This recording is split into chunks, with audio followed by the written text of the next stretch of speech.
Ikinaalarma kan Department of Health Bicol ang naglalangkaw na kaso kan Human Immunodeficiency Virus o HIV sa Bicol. Sa pinakahuring datos, 246 na ang kaso kaini sa rehiyon, puon Enero hasta kan bulanin Hunyo ngunya na taon.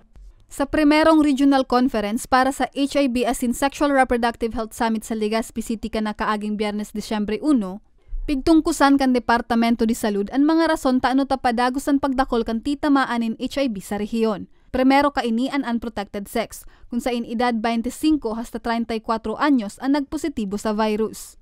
Aminado ang National HIV AIDS and STI Prevention and Control Program Coordinator kan DOH Bicol na si Samuel David Banico na nagluyaan sa indang kampanya kontra HIV na posible man na naging rason nga ni magloboan bilang kaini. Po yan mataas po yan dahil nata sigit ang advocacy na magpa-test ang satuyang mga kabataan, ang satuyang may bados, may hilang, may iba pang hilang. As in, nagpara-expand po kita ki testing, ano. So, ang kagayunan po digdi, ang kunyan sa HIV is early detection po talaga, no?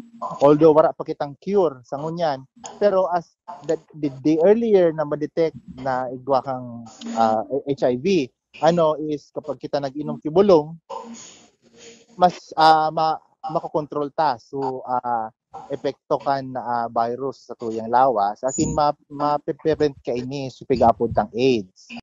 Puon kan taong 1984 hasta ngunya na 2023, 2,400 na ang tinamaan kan HIV sa Bicol.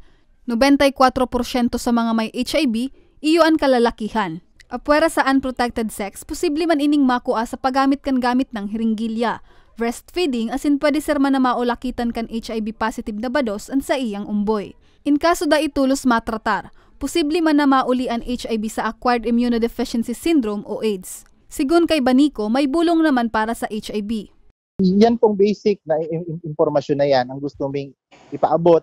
As in, sa pagpapatest nga ni po, tulos nga ning maaraman ta na kung may HIV kita. Ano nga ning makainom tulos si bulong, dahil na po makahawa sa iba. As in, ma-prevent ta po na mag-progress pa kita duman sa AIDS na po na pigaapod. Kung saan, medyo difficile na po ito. Kaya po ang tanang kalabanon sa iba. Pagduduon niya, daiman kinakaipuhan na kaatian ng taong positibo sa HIV. Panahon naman para tuldukan na ang siring na stigma. Angkaw po ang kaso taki HIV. Pero, punta na pong baguhon ang paghiling tadig sa hilang na ini. Punduhon ta na po ang stigma and discrimination na gari pag nagka-HIV ka, mati kang tao, wala nang pag-asa, mahalat ka na lang. Dahil po, may pag-asa pa po, maski ka magka-HIV AIDS. Ang ibang bansa po, ngunyan, pababaan na ang sa indang kaso. Pig-agapan po din datulos ini. Itreat po ang HIV AIDS as sarong hilang na nakakahawa. Gari arog po kan COVID baga, nagka-COVID ka, magpabulong, nararahay.